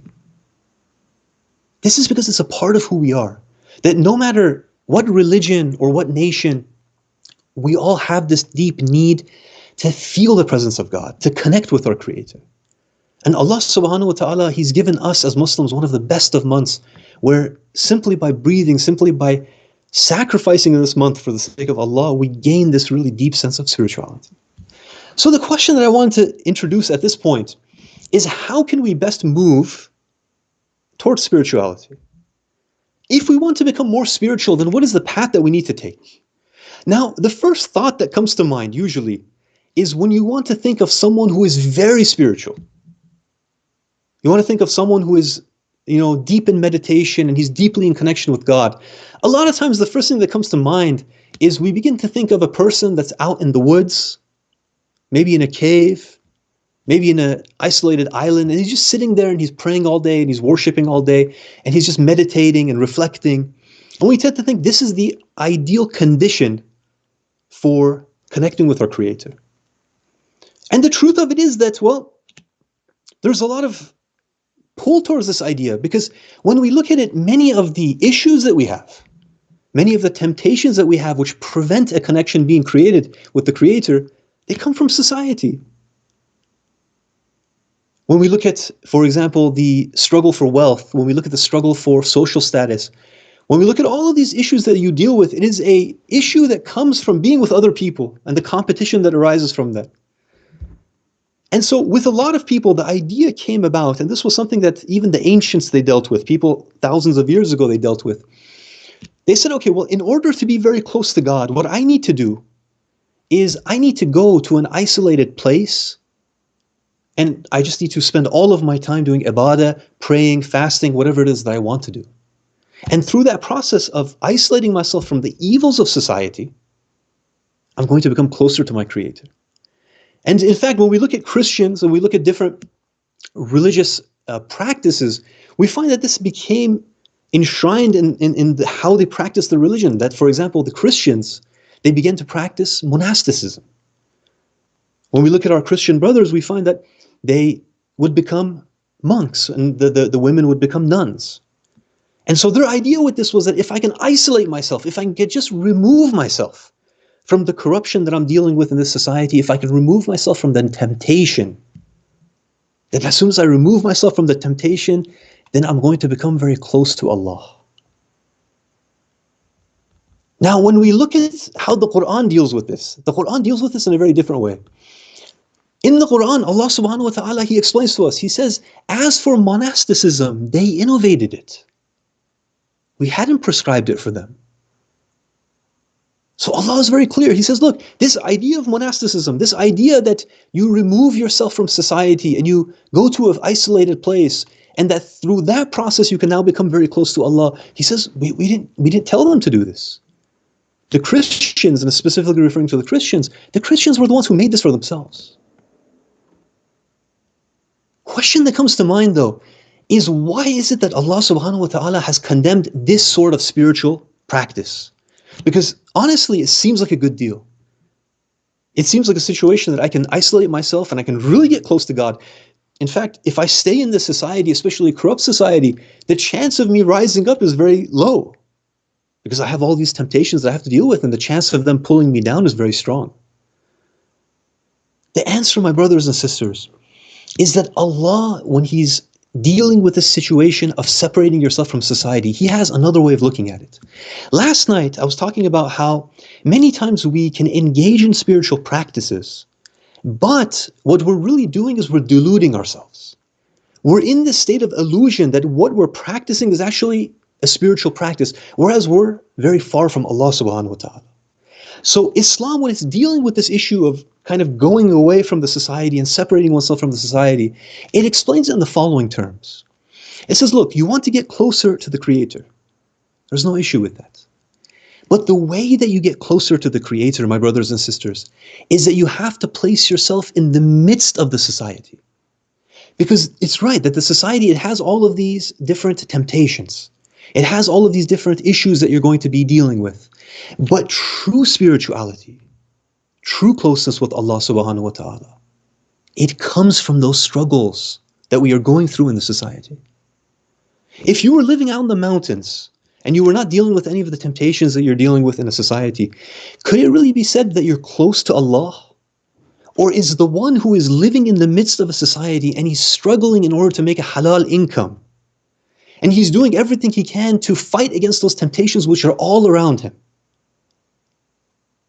is this person closer to Allah, or is the other person who is not dealing with any of these temptations? There's no doubt that this individual who is in the arena, he is sweating, he's bleeding, he's going through this process of sacrificing, that is the process of actual spiritual growth.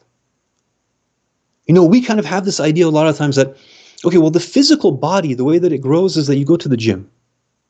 You go to the gym, you lift weights, you do some cardio, and through that process, you get physically stronger.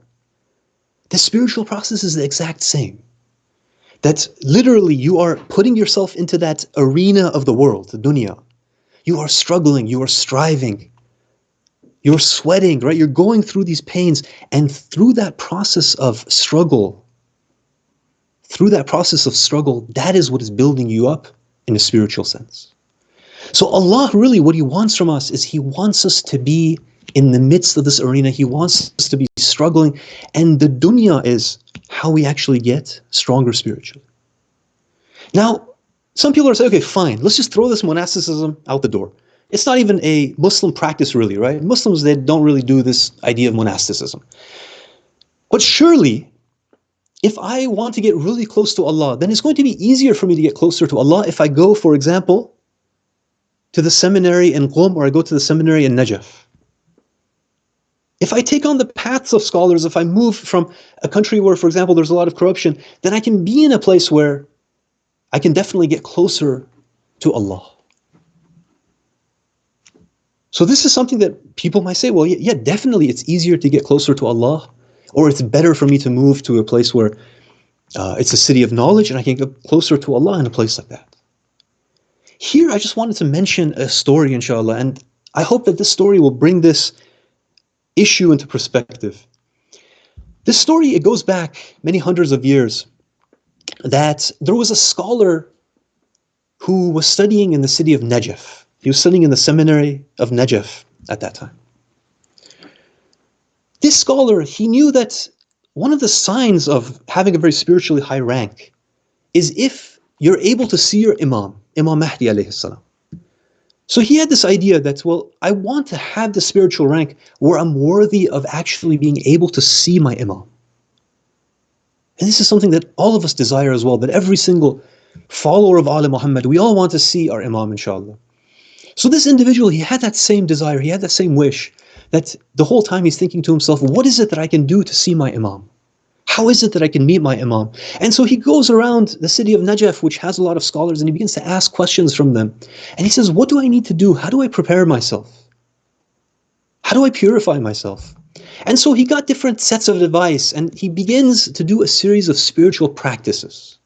One of the spiritual practices of that time was that you would go to Masjid Sahla, which is a very holy masjid, and you would begin to do a number of prayers for a period of 40 nights. So you would pray, and then you would spend the nights up in worship. And the idea was that if you did this properly, at the end of that 40 nights, you would have the honor of seeing your Imam. So this scholar, he goes and he's going through this process. He is spending all of these nights awake. He's probably fasting in the daytime. And 38 days comes, 39 days comes, 40 days comes, and he doesn't see the Imam. So he's wondering what's going on, what's happening. He goes and he asks others for advice. They tell him, okay, well, you need to do this spiritual practice. You need to start eating as much. You need to start doing these kinds of occult sciences. And so he agrees, and he begins to get into all sorts of very extreme practices. He's fasting extensively, starving himself. He would spend periods of time not speaking to others, as well as other types of self-discipline. So he's hoping that through this process, he's going to be able to see the Imam. Again, nothing happens. But through these practices, he had been able to get at least a little bit of spiritual insight. And so from time to time, he would hear voices. He would be able to get premonitions of things that were going to happen. He had this level of spirituality that he had built up. One day, my brothers and sisters, he receives a message that if you want to see your Imam, you need to travel to the city. The scholar, he packs his bags, he travels to the city. There, again, he prepares himself to begin a period of 40 days of seclusion and fasting and ibadat. And he begins to do these actions. On the 37th day, suddenly another message comes to him. And he says that you need to go to the blacksmith's bazaar right now. There is a particular stall. It belongs to an old locksmith. He has these characteristics. Go there right now. So he rushes into the blacksmith's bazaar. He's wondering what's going on. He finds the shop of this locksmith. He rushes in and he realizes that Imam al-Zaman alayhi salam, he is sitting right there with the locksmith. He's seeing his Imam. He's finally reached that position that he wanted to reach. The Imam sees him and he motions to him, sit down and watch. The scholar, he sits down. He's watching to see what's going to happen. The Imam is sitting here. The old locksmith is sitting on the side. They're having a normal conversation. He sees that an old woman is approaching. The old woman approaches. In her hands is a very old lock. And she approaches the locksmith. And she says, "Oh, locksmith, I would like you to purchase this lock for me. It's an old lock. I'm a poor woman. I need to make, this amount of money that I want from this so that I can pay my daily expenses." She gives a price to the locksmith. The locksmith looks at the lock. He examines it. He says, "Old woman, this lock is worth at least 4 times, 5 times the price you're giving me." The woman becomes upset. She says, "Are you mocking me? Are you making fun of me? This is no way to treat an old lady." She says that I went to all of the locksmiths in this bazaar. And everyone that I spoke to, they gave me a price that was much lower than even the price that I was mentioning. Now you're telling me it's worth 4 or 5 times the price that I had mentioned?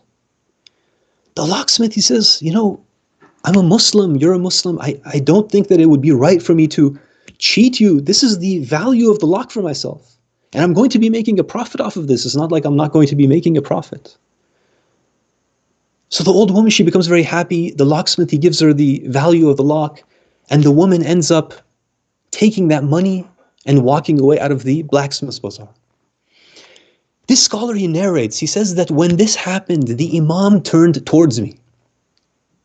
The Imam, he says, did you see what happened? And then the Imam, he continued and he says that you should act in this way as well. And if you do, then it is I who is going to come and visit you. There isn't any need for all of this seclusion and all of this extensive and extreme fasting. He says, be a proper Muslim and I will be the one who comes and visits you. Now, my brothers and sisters, what happened in this story? Why was it that the scholar, he goes through all of these very extreme practices? And at the end of it, he comes and he looks at this locksmith who is a pious individual. He has very high spiritual value, but he's not doing any of those extreme practices. He's not a scholar himself. He's just a locksmith. He builds locks for people. How is it that this individual has reached this rank, whereas this scholar has gone through all of these processes? And the Imam is telling him, look, there's no need for this. Just be like this individual. The truth of it, my brothers and sisters, the lesson that we can take from this story is that the value of practicing the core principles of our religion in our day-to-day lives, this is what has immense value before Allah. What Allah really wants from us, He says, look, you know the basics of the religion. You know the halal and the haram. You know the mustahabat and the makruhat. Now it's time for you to apply it. In that bazaar, imagine how many of those people prayed and how many of those people fasted. And imagine how many of those people went to the Hajj. But when it came to the day-to-day dealings with others, there was something missing. There was something missing. And so this idea of spirituality that we have this idea that inshallah, if only I could go to the mountains, if only I could go to the city of Qom, and we're using these things as excuses for ourselves, that, well, it's not possible. I live in this very corrupt society. And in this corrupt society, there is no way that I can actually become close to Allah. The truth of it is, my brothers and sisters, you can reach the highest stages of spirituality and nearness to Allah and nearness to the Imam right where you are. Right here in San Diego, right here in the Bay Area, wherever you are, you can reach the pinnacle of spirituality. It's not about the places that we're living in. It's about our adherence and our sincerity to our faith. A lot of times we make it really difficult, we make it really complex. Now there was a hadith that I want to mention at this point. Inshallah, this will add a little bit to it. That there was a tradition where Rasulullah, he says something amazing. He says, nothing shocks or surprises me more than the believer. He says that indeed, if their body was to be cut into pieces in this world with knives, it would be good for them. And if they were to own whatever is between the east and the west of the earth, meaning everything which exists on the earth, then that too would be good for them. Everything that Allah does with them is to their benefit. Subhanallah. I mean, when you look at this tradition, what is it really saying?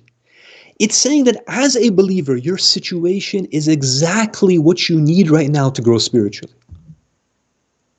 You have everything that you need in the good and the bad to become closer to Allah. And Allah has essentially optimized the situation. He's optimized your life for the maximum amount of growth. And if you grow, if you show that you're worthy, then Allah will continue to optimize your situation for even further growth. So don't ever think that my situation, I'm living in this country, in this city, I have this kind of a job. It has nothing to do with any of these things. It has everything to do with our sincerity before Allah and our desire to actually practice our religion as it has been revealed to us. Now here I wanted to do a hard left turn, inshallah, and take it in a slightly different direction. That, granted, all these things are true. What is it that we can do to better connect to Allah? What are some practical steps that we can take, inshallah, that we can better connect to Allah? So I'm going to mention, inshallah, 3 points that we can use. These 3 points, and I think these are actually really good for the modern day world. It'll help us in the modern day world. We can use these 3 points, inshallah, to actually get closer to Allah in this month of Ramadan. The first point, my brothers and sisters, is that we have to slow down and be present. One of the problems that we have with the modern day world is that everything is moving at warp speed. If you look at how much information is coming at us, if you look at all the things that are going on in the world around us, there is a ton of things going on around us. And one of the issues is we try to keep up. And so as soon as you log onto the internet, there's all of these issues which are being mentioned. There's all of this information and data that is being sent at us. And so the problem is that our minds, they begin to move way too fast for us. Rather than being present in the moment, the problem is that we have all of this noise, we have all of this static, and our minds are moving 10,000 miles a minute. And the problem with this is that even in a month like Ramadan, it becomes very difficult for us to connect with God if we're not present in the moment. What's interesting in the Holy Quran is that Allah actually describes the signs of the mu'min, the signs of the believer. He describes the signs of the believer as someone who is aware of Allah's signs. Meaning that he's present in the moment, that he's looking around, he sees the signs of Allah. This is one of the signs of how Allah describes the believer. The believer has this attribute of being present and being able to actually see the signs of Allah in the world around him. And vice versa, when we look at the signs of the disbeliever, we find that the Quran mentions that the disbeliever is the one who is oblivious of the signs of Allah. He is the one who is not present in the moment, that in his mind he has this quest for power, this quest for money, this quest for whatever is going on, and he is submerged in the sea of dunya, and he's not able to see the signs of Allah which are all around him. I mean, if we really slow down, if we're really present, then we begin to see the signs of Allah subhanahu wa ta'ala in everything. You know, just imagine that you wake up in the morning and absent-mindedly you go and you open the fridge, you pull out some cereal, you pull out some milk. Have you ever thought about what that milk is? Literally where that milk comes from? It literally comes from this four-legged animal that grazes, it eats grass, and out of that grass, somehow this delicious liquid comes out of its body. The cereal that we're having, it comes from grains. These grains were a plant that is literally growing on dirt. That from that dirt, it is taking nutrients, and out of that comes out this delicious grain from which we make the cereal. If we begin to slow down, if we begin to become present at the moment, we begin to see the signs of Allah everywhere and in everything. Because literally everything which exists is a sign of Allah. Now, one of the problems that hurts us is that we tend to live either in the future or we live in the past. We have this tendency that either we're focusing on the issues, the mistakes that we made in the past, or we're thinking about the things that we need to be doing in the future.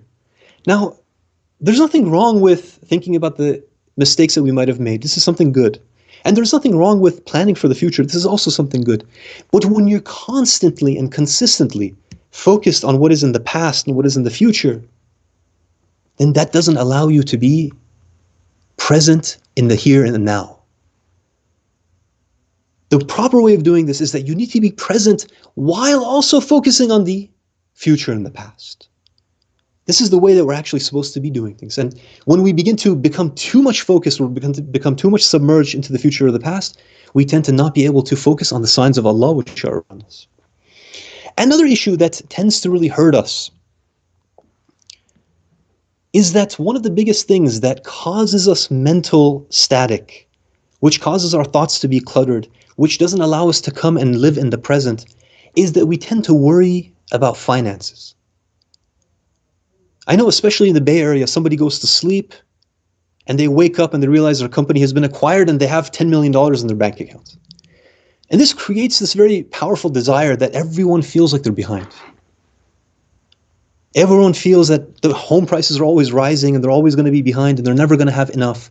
There's a beautiful tradition that really takes us to this place where we understand that rizq comes from Allah subhanahu wa ta'ala. Rizq, the sustenance, the money that you need to survive in this world, Allah is the one who is responsible for this. In this tradition from the Holy Prophet, he mentions something so beautiful. He says, right now it was revealed to me. Because from time to time the Prophet would receive revelation that was other than the Quran. The angel Jibreel would give revelation other than the Quran. The Prophet, he states, right now it was revealed to me that no one will die until his sustenance has reached him completely. Therefore fear God and be calm in seeking out your sustenance. And be careful that a delay in receiving your sustenance does not push you to seek it in unlawful ways. The Holy Prophet is beautifully describing this, that number one, understand one point, that the rizq which Allah has written for you is going to come to you. It's definite. Therefore, have fear of Allah and be calm. Don't allow that anxiety, don't allow that rush of having to make money enter into your heart. Work with your hands, work with your mind, work with your feet, but do not allow that worry of the dunya to enter into your heart. Leave that heart alone for Allah subhanahu wa ta'ala. And then Rasulullah, he mentions something else that's very beautiful. He says, don't allow a delay to put you in a position where you go after the haram in order to make that living. A lot of times, we fall into these situations where we have a delay in the rizq that's coming to us. We might lose our job, right? Something might happen. A lot of times when we feel this delay, we begin to panic. But really what Allah is doing is, Allah is testing us. Allah subhanahu wa ta'ala, He's testing, He's saying, I want to know how you're going to behave when I put the twist on you a little bit, when I put the squeeze on you a little bit. What are you going to do? Now, a lot of times we think, okay, well, haram sustenance, of course, I'm not going to go work in a liquor store. But the truth of it is that Islam, it goes a little bit deeper than this. It isn't just working in a liquor store where you're selling alcohol to people, which is haram. No.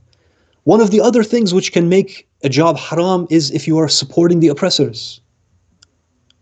If you are doing something which enhances the ability of the oppressors, if you are building weaponry or parts of weaponry for the oppressors, this is a type of haram as well. It isn't just this poor individual who goes and works at the liquor store for $10 an hour and we kind of look at them like, astaghfirullah, brother, how could you do that? How could you work in a haram? It is haram, but there's a lot of other jobs which also have this idea of haram within them. And a lot of them are very clean. You sit behind a desk. It's very intellectual, right? You don't do anything which directly impacts others, but your work is impacting others in an indirect way. So we have to be careful about this as well. That don't worry so much about the rizq, that it allows your heart to be so filled with worry that it prevents you from connecting to Allah subhanahu wa ta'ala. The rizq that is coming to us is guaranteed. We need to live in the present and we need to slow down the pace of our lives, inshallah. I have a few more minutes, inshallah. I think I have about 4 or 5 minutes. The second point that I want to mention is we can connect to Allah subhanahu wa ta'ala through thankfulness. Now, some people are going to say, well, how is it that we can connect to Allah through being thankful of Him? And the truth of it is that Allah has given us everything that we have. And so when you thank your Creator, you're acknowledging that He's given you something. You're acknowledging your need and your poverty before your Creator. You're acknowledging that you are indebted to Allah subhanahu wa ta'ala. And so when you acknowledge this, it brings you closer to Allah. But what is amazing is that when you thank Allah, when we say Alhamdulillah Rabbil Alameen, when we're thankful to Allah, it actually causes us to become even more indebted to Allah. Usually, when someone gives you something and you thank them, you're not more indebted, right? It might even lower that level of indebtedness. So they gave you something, you thank them profusely, right? It kind of evens out things a little bit. But through the traditions, we find out that actually when you thank Allah, when you say Alhamdulillah Rabbil Alameen, you become even more indebted to Allah. How? How is it that you become indebted by thanking your Creator? How do you owe Him even more by thanking Him? Let's just think through this process of what it takes to say Alhamdulillah Rabbil Alameen. The first process is that your mind has to be there. Your mind has to begin to think of all of the things which Allah has given to you. And so you process that information, and it causes you to reach this thankful state. And then at that point, usually, especially if we're in a state of dua, we raise our hands in dua, right? We're about to thank Allah. And then the tongue has to begin to move. We have to begin to say, Alhamdulillah Rabbil Alameen. The vocal cord, all of these things have to begin to function in order for us to actually verbalize it, Alhamdulillah Rabbil Alameen. And then we think that, who is it that gave us this mind? Who is it which gave us these hands? Who is it which gave us this tongue and this vocal cord? And then we realize that simply by thanking Allah, I have actually become even more indebted to Him than I was before. And so every time we thank Allah for the blessings, we go deeper and deeper into the debt of our Creator, subhanAllah. But when we look at the traditions, it's really beautiful that instead of Allah kind of taking us to account for this, saying, look, you said Alhamdulillah, but it's not a good deed. Why would it be a good deed? I've given you the tools through which you are actually utilizing, and now you're saying Alhamdulillah. Allah doesn't take us to account for this. There's this beautiful tradition, and inshallah I'm going to end it here. There's a tradition by Amir al-Mu'mineen Ali ibn Abi Talib alayhi salam, where he says, when Allah gives one of His servants a blessing, and the servant thanks God for it in his heart, he's about to verbalize it, he hasn't verbalized it yet. Before he even has a chance to verbalize it, Allah makes it wajib upon Himself to increase that servant's blessing. Just look at this mercy of the Creator. That Allah, He gives us something, and then we are thinking in our hearts, we're like, that was really amazing, we want to thank Allah. We haven't even verbalized it yet. At that point, Allah, He says, it is wajib upon me to give you even more. Whatever I gave you, I'm going to give you 10 times more. I'm going to give you 100 times more. I'm going to give you 1,000 times more. So this is the mercy of our Creator, that we can actually connect with Allah subhanahu wa ta'ala through being thankful of what He has given to us. I don't know if I have a few more minutes. Let me inshallah very quickly end it with this, and inshallah if I'm going over time, please mention it and I will cut it short. The final point that I was going to mention is that we can connect to Allah through having a good opinion of Him. Now, some people, they're raised with a kind of mentality of fearing Allah. And Allah is to be feared. There's no question about that. But in some families, we see that the approach which is used for the children is a complete fear-based approach. It's a complete fear-based approach. And so this child grows up, he or she grows up in this state of having fear of Allah. And what that fear leads to, it's an excessive fear. So it actually leads him to have a very negative idea of Allah, that Allah is just waiting for you to mess up and He'll throw you into that hellfire that He's made. And as a result of this, we have traditions which mention the following, that Allah, for example, He says, if He thinks good of me, He will have it. And if He thinks evil of me, then He will have it.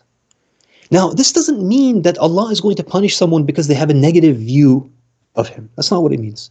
But it means that when we have a negative opinion of Allah, we have su'ud-dan, we have this pessimism about Allah, then what is going to happen is that we are going to lead our lives in a certain way which is going to have harm in and of itself for ourselves. That if He thinks good of me, He will have it, and if He thinks evil of me, He will have it as well. And I just wanted to end it with this story.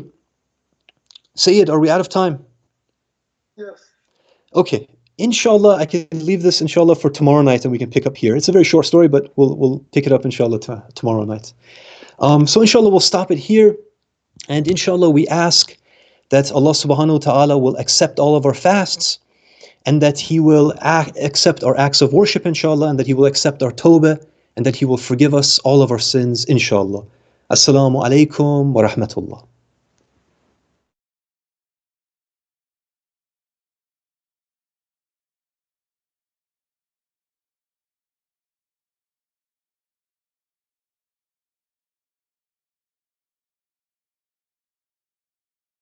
يا علي يا عظيم يا غفور يا رحيم Inshallah, keep us in your du'as, please. الرب العظيم العظيم محتاجين بدعاء إن شاء الله. السلام عليكم. الذي ليس كمثله شيء وهو السميع البصير.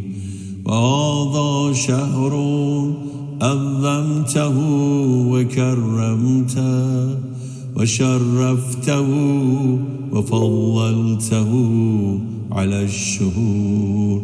وهو شهر الذي فرضت صيامه عليه. وهو شهر رمضان الذي أنزلت فيه القرآن هدى للناس وبينات من الهدى والفرقان. وجعلت فيه ليلة القدر وجعلت خيرا من 1000 شهر. فيا ذا المن ولا يمن عليك من علي بفكاك رغبتي من النار في من تمن علي وأدخل الجنة برحمتك يا أرحم الراحمين. سبحان الله والحمد لله ولا إله إلا الله والله أكبر. الله أكبر الله أكبر الله أكبر الله أكبر. أشهد أن لا إله إلا الله.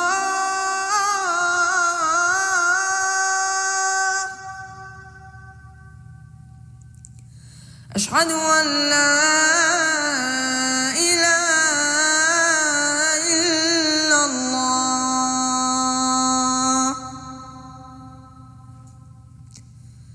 أشهد أن محمدًا رسول الله.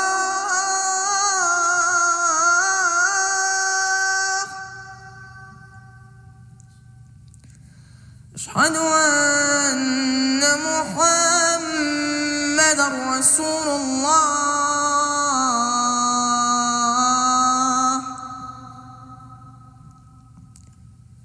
أشهد أن عليًا ولي الله.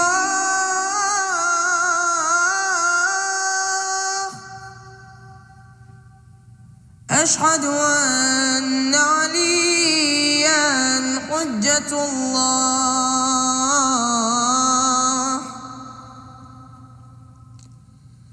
حي على الصلاة.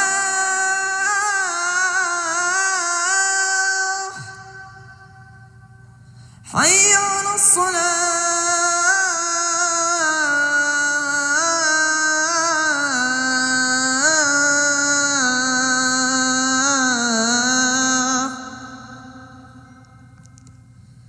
حي على الفلاح.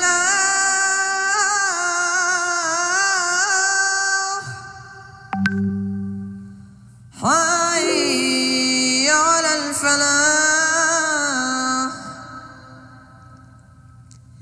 حي على خير العمل. حي على خير العمل. الله أكبر الله أكبر. لا إله إلا الله. لا إله إلا الله. صلى الله على سيدنا محمد وآله وسلم.